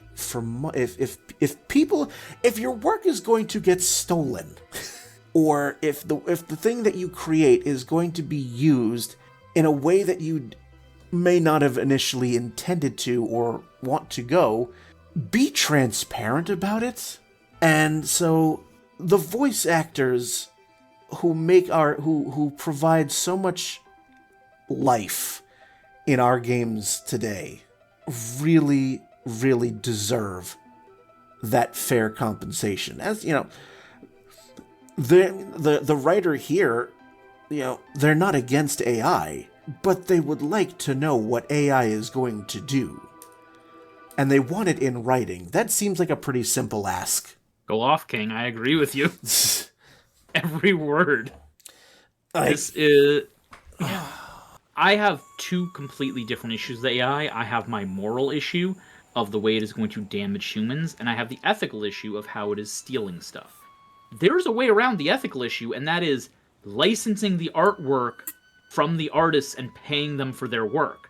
That doesn't get around the moral issue I have with it. But they have a way to deal with part of that, and that's kind of what she's dealing with here of, set up a framework where we are going to get paid for the use of our voices, that we can see what you're going to be doing with it, and that we have to approve or deny that usage. And that seems pretty damn reasonable from an ethical standpoint. Capitalism, by its very nature, is not ethical. Yes, but we can make it more ethical. Oh yeah, absolutely. And I would still have my moral compunctions with AI. Yeah. But guess what? I would be way more willing to have a discussion with people who support ethical AI or with a company that has done ethical AI, where all of their training materials have been properly licensed and paid for, and are not being done on stolen images. I will be way more open to that discussion when we get to that point. Mm-hmm. And we are. I will be completely. We are at that point in that some companies have self-trained the AI on their copyrighted materials. And I have less issues with that than I do a lot of the general use stuff. But I still have my moral objections to all of that, which is neither here nor there right now. Yes, and then that last component, unionization. Yeah, I mean, I am a state government employee. I am part of a state employees union, and that is a very important. That is a very important thing to me. I very much enjoy having that union protection. I enjoy having a job where, in my case, I can't be fired just because. Yeah. My benefits, my pay, all collectively negotiated, collectively bargained. On its face, it seems so simple, but again, as previously stated, capitalism isn't ethical. It is all about making the most profit for the least effort. And some people have their own moral compunctions against unionization based on years of attacks of unions. Deja's hospital got unionized, or the nurses got unionized while she was there. And even for her, she was starting to have doubts by the end of it just because of how strong some people felt about it and how much they would argue down any complaints. There is a debate to be had about, the usefulness of unions, but again, separate argument. For a lot of it, because I was the one discussing it with her at the time, a lot of it wasn't it was just talking points. It's just they were the loudest and the most vocal, and if you hear something over and over and over again for long enough, you start to wonder if they have a point, whether they have facts to back them up or not. Yep. We ready to move on? Yes, I think we are getting to the point where I think we'll go, after this, then it'll be one more from each of us. So after this one, so this isn't my last one? Correct. Okay, then I'm going to save this one. Give me one moment. This is Dan Edelman. Okay, so former the head one of after I just did. Yep. Dan Edelman, former head of digital NOA, business consultant for Axiom Verge, Chasm, and Animal Well, which, by the way, Axiom Verge, a stellar game. If you like Metroid, go play Axiom Verge and Axiom Verge 2. They are delightful. Back when Steam first launched in 2003, console game sales were about double those on PC. Now it's the opposite. Whenever I try to forecast a game's sales revenue, I assume that all the consoles combined will be about half of what the game will sell on Steam. And the primary reason PC game sales have soared while consoles have stagnated, I argue, is the game purchasing experience. Valve knows what games you've sunk hundreds of hours in the past. They know what games you tried for 10 minutes and decided to return, and they made it easy to do so. The console platforms, on the other hand, and this is a broad generalization, I'll admit, essentially set up a single storefront framework at the beginning of each generation into which all their games are poured. It's essentially a website with widgets for different sized banners that can be arranged in a finite number of ways. And people entrusted with managing these storefronts, choosing what games to highlight and how, are not necessarily games people, but people who come from e-commerce or retail. In the same way traditional retailers would optimize around revenue per square foot of floor space, bonuses and promotions, people that manage the store tend to be determined by traditional e-commerce metrics. The team that runs the PlayStation Store figured out that big discounts lead to big sales, so they often won't even approve a game to participate in a sale unless it's at the steepest discount the game has ever had. In an effort to maximize revenue per pixel, both Sony and Microsoft sell ad space on the store. This would be fine if those storefronts are just one of many places to buy console games, but they are now the primary way. These platforms need to stop measuring the store team's effectiveness only by revenue targets, and stop always promoting the same top-selling games, and instead show players hidden gems they may have missed. Stop selling ad space to the store. Ads completely undermine the ability of players to trust what they're seeing and find the best games. Stop relying on discounts, which are an effective but blunt tool for driving revenue, especially when most indie games aren't that expensive at full price. Instead, platforms should make real investments in store customization and discoverability, so that different people's storefronts reflect their gaming preferences. And bring back the seal of quality. Until you have a robust discoverability system, create a process whereby you can reject shovelware, and react quickly when unscrupulous developers exploit weaknesses in the system, like all the prepackaged shovelware that clutters up the eShop's new games section. The consoles have always spent a lot of time focused on hardware and platform features, DualSense, ray tracing, or system docking. Their first-party teams can create some of the most magical user experiences anywhere. They need to make their stores an extension of the console experience, a destination people want to seek out and browse the shelves of to discover new games. Curation. So what are your... I need to get my breath. You got anything to say before I go into this? So, and that's interesting because, and I find that interesting now because, so our consoles are connected to the internet now, like. With all the information that gets gathered on our current consoles, you would think that Sony, Microsoft, and Nintendo would curate their e-stores to the players' tastes, the way Steam does, as is pointed out in this reply. Why don't they do that? That seems like such a wasted opportunity. It's called the discoverability problem, and it cropped up about 20 years ago in ebooks. When ebooks first took off, there still is a glut of just the worst the worst tripe, the worst shovelware that you can in the book market. And it was hard to tell what was a good book for 99 cents versus a absolute terrible book for 99 cents. And when there was when they didn't have discoverability algorithms yet, that was a big issue, and it still is to this day. But Amazon invested heavily, not just Amazon, but they were the biggest ones. They led it. Invested a large sum of money in discoverability algorithms, in being able to take the information that you have and process what would be the best thing for you now. What would you enjoy the most based off what you've enjoyed in the past? And they sunk multi-millions of dollars into this, and it paid off for them. And that's the issue, is it's expensive to do this. And most companies may record this data, but they do not synthesize it. They do not have algorithms built around this the way they need to, and it's not as easy as having that data and putting it in front of you. It costs money to build discoverability platforms, and it is something they need to do. It's something Steam has done. I actually think Steam could be better at it, but it's definitely better than the console market.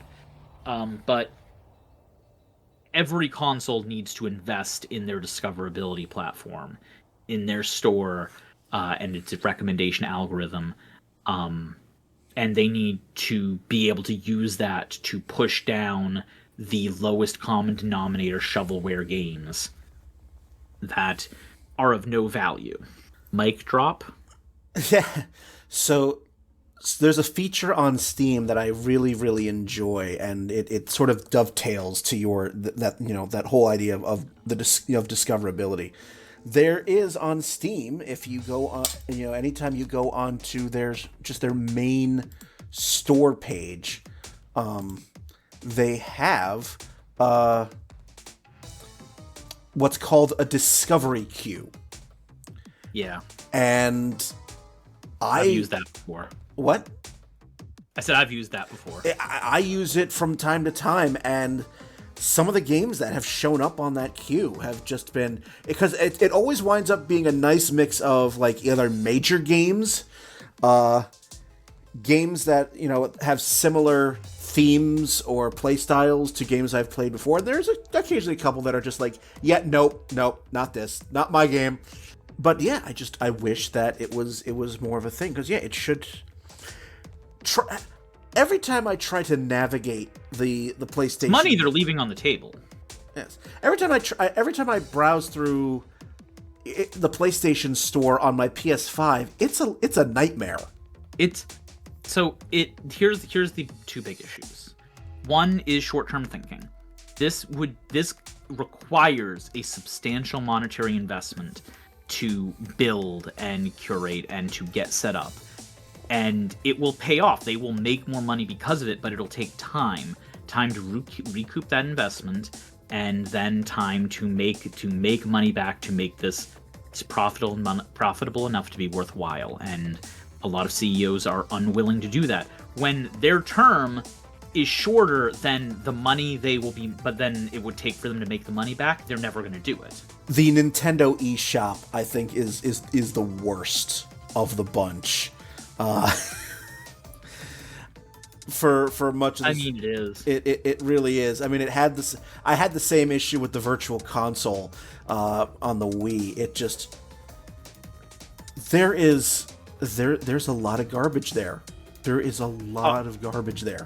And no, the second point for that is the consoles build for one generation. Yeah. Their structures are built around the current console. That doesn't mean that some stuff doesn't pass on. I know the PlayStation Network has been the same through several generations.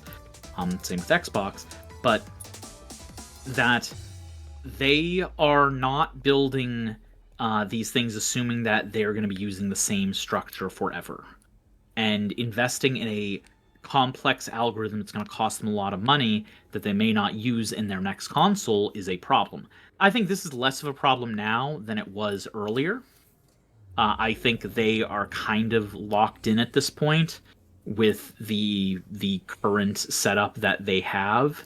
Even Nintendo seems to be pretty locked in, though they're probably the one that is most likely to just decide that they're going to ditch everything that they did before and do something new again, because that's who Nintendo is, for better or worse. Mm-hmm. Cool. All right. With that, we're going to go one more for each of us.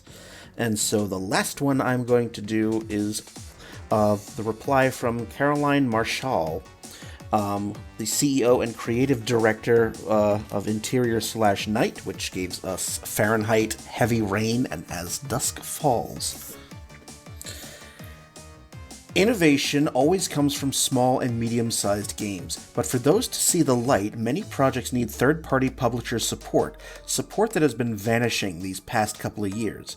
These days, publishers only want to invest very little in games almost ready to release with a proven audience. You're looking for funding for a project? Better be top quality but cheap, and show proof that you'll be profitable thanks to your super engaged community. Do you have 100,000 wish lists? 30,000 strong Discord and super slick vertical slice? Or even better, an early beta build? Needless to say that if a developer has all of this, they won't come knocking on a publisher's door. They don't need them. Publishers should stop asking developers to do their job for them. Their role is to identify new opportunities, be a multiplier for smaller games and enablers of new IPs, an inherently risky creative endeavor. They are meant to help these projects reach the widest audience possible by dedicating time, money, and resources to marketing and community building that might be difficult to achieve for smaller dev teams otherwise.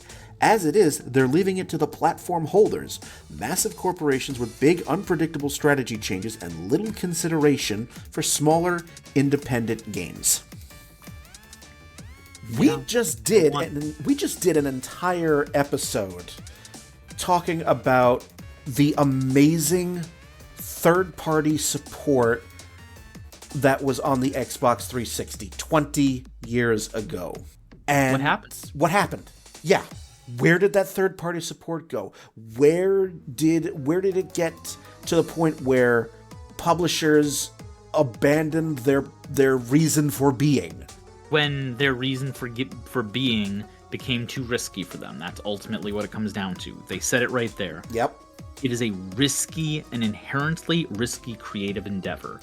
Well, investors don't like risk, not unless they can, lower the chances of that risk until it stops being risky, which is what they want to do. This is a very conservative industry financially. All publishing comes with risk. That is part of the game. It's You're absolutely right, but can you convince them of that? Can you convince them that, like, this is the thing that I hate to bring up, because they have a fiduciary responsibility to give their investors the maximum return on investment they can. They can literally argue that they are required to mitigate risk to the point that they're doing exactly what they're doing right now. Because that's the system we've built. Yeah, that is. And unless we correct that system, we're not... Set it on fire. we've now gone to just, all right, just fuck it, burn everything. This is a primary hobby. I don't know, like, if I've actually said that on this podcast, or if I've said it recently. I do other things. I read some comic books. I do some other things. I read some books.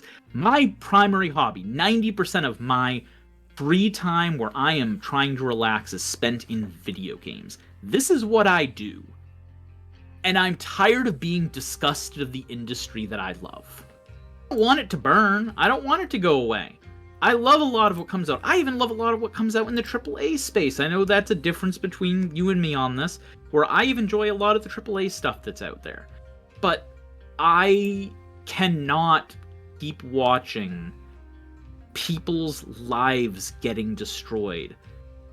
I can't watch people lose their careers on a regular basis when it's not necessary.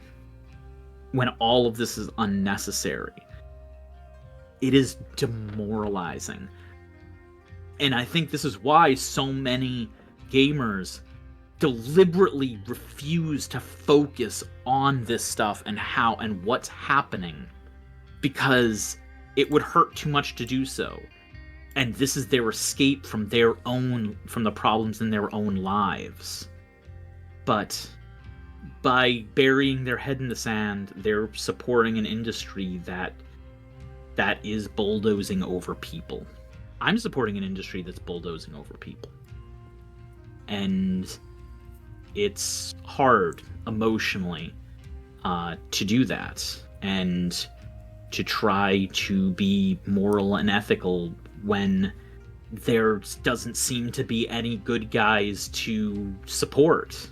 I don't even know what I'm saying anymore. Take over. Well, you have the last word. The last reply goes to you. I know. And I was holding on to this one. Rafael Colantonio, President and Creative Director of Wolf Eye Studios. Dishonored, Prey, The Weird West. If you look at the state of everything right now, I hate the games industry. I love games still, but I hate the industry. The reality is that maybe we need to let it fall and rebuild, because it's gone really wrong. There's pretty much two ways to make games. There are those that are made because a group of people believe the world needs to see this game, out of passion and pure honesty. That doesn't mean that all the games that are made this way will end up being good games, but I would say that all good games were made this way. And there's the other way to make games, which is led by business/marketing/sales, driven by growth and shareholders, and all these things. And sadly, I think we're at the point where the majority of games are made this way. There are too many big games that are spin-offs, sequels back to back to back to back every year, reskins of an existing franchise that's just going to look like another game made with too many people who don't care. It turns games into consumable commodities. Players are going to feel fatigued, and they're not going to trust you anymore, and they're just not going to buy the next one. And I think that's a natural market correction. So no, I don't think there's anything to save. Just let it burn and come back in a healthier way. I don't want to feel that way. I don't know if I really do feel that way. I don't know if right now I am just... This is more extreme than I typically feel. I'm usually the more moderate voice in the room. I'm very progressive, but I'm usually not the burn everything down kind of person. I am usually more even-handed than that. But just reading all of these articles and everything that has happened in the last couple of years in the game industry, and it's hard to feel like there is a way back out without letting the industry crash. I'm leaving us on a really positive note, Brian. Well, I'm going to see if I can add a little bit of positivity to you for that. Because... I'm sorry, I'm definitely being a downer right now. That's okay. No, look. This is...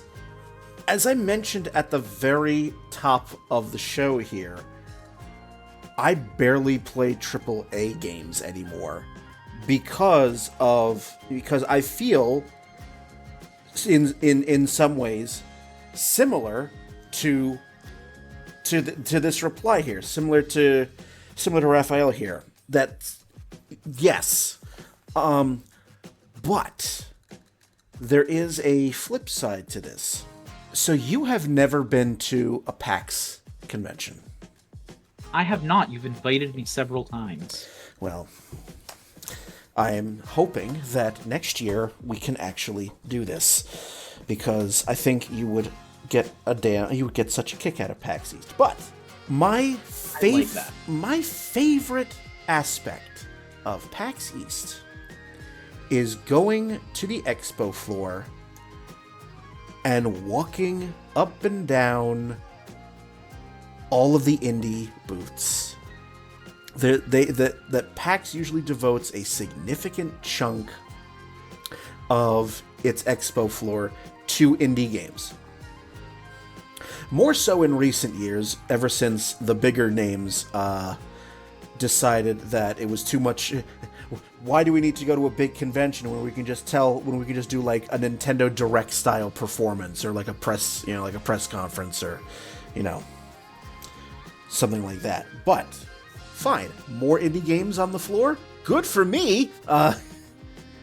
And what I see there in person, I see so many indie devs who are so excited to get their creations out into the world. You can see it in their faces, and you could hear it in their voices, the way they talk about these projects. And they are just all too happy to shove a controller in your hand and say, try this. Yeah. And that is what keeps me playing. Because, yeah, they're not the big flashy AAA titles, but they are that first group of people that are mentioned in this article. They're the people that believe that the world needs to see this game out of passion and pure honesty. Even more so that the indie devs that I see at PAX come from all over the planet. So you're getting games that incorporate and bring to us cultures and ideas and tropes that we typically don't see. And that is still such a joy to me when you actually see it in person. Ryan, thank you. I really feel like I needed this reminder. And yeah, I feel similarly. I mean, 5 of my top 10 favorite games are all indie games. Like, you heard me, you just heard me in our previous trans representation podcast that, spoiler alert, we recorded earlier today, talking about Isabeau from In Stars and Time. You've heard me recommend Undertale to you for years until you finally played it and didn't enjoy it as much as me, which is perfectly fine. We have bonded over our love of Hollow Knight. Like, Stardew Valley has eaten up more years of my more years, actually probably at this point, more hours of my life than most anything else. Even going right down, like, Factorio is one of the games where, like, it dominated me for quite a while, where it was all I could think about. Indie games are not the only things in the industry, but they largely have touched me in a way that I have difficulties finding other games doing right now.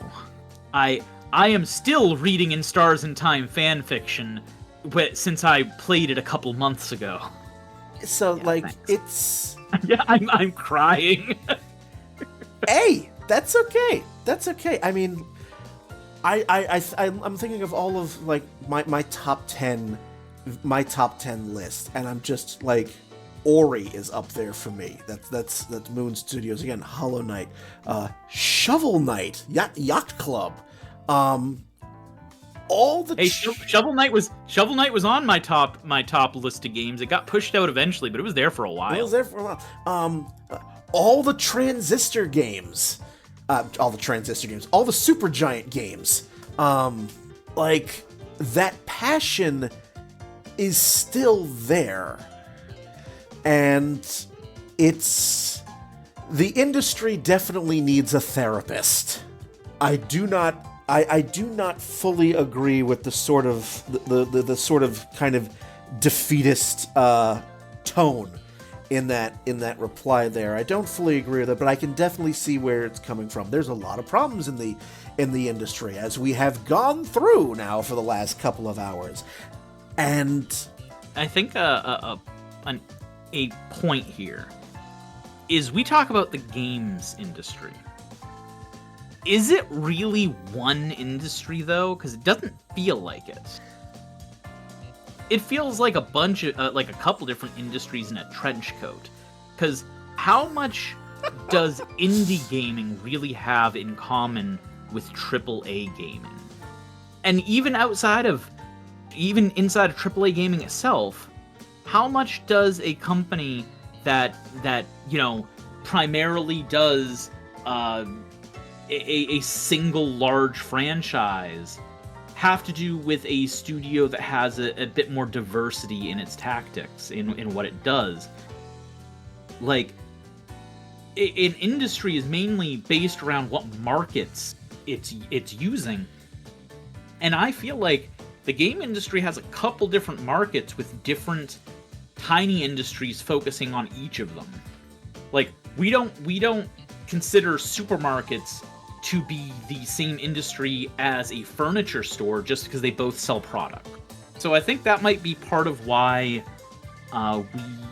we got such a, not just a diversity of how to fix the industry, but also some conflicting opinions on how to fix the industry. And it's not just because people have different opinions on how to fix things. That is absolutely true. But I also think it's different people are looking at different things as the games industry. And what do they include? What are they thinking of when they think of the games industry? yes, so, like, we have spent all episode long, we have heard from presidents and creative directors and programmers and writers and voice actors. We have spanned the gamut, all talking about different facets of the larger whole. And we didn't go through all the replies. Again, there was about 24 in this particular feature in Edge. I think we got through more than I think you thought we were going to. Yes, but we did not get to all. We did not get to all. We got to, I think, about 2/3 of them. Yeah, well, still. But to your point, they all come from different points in the overall industry. So there is no one solution to any. I think it's very telling that only one person, I think, referenced the mobile gaming industry. Yes, of the ones we discussed, yes, the ones mentioned mobile gaming.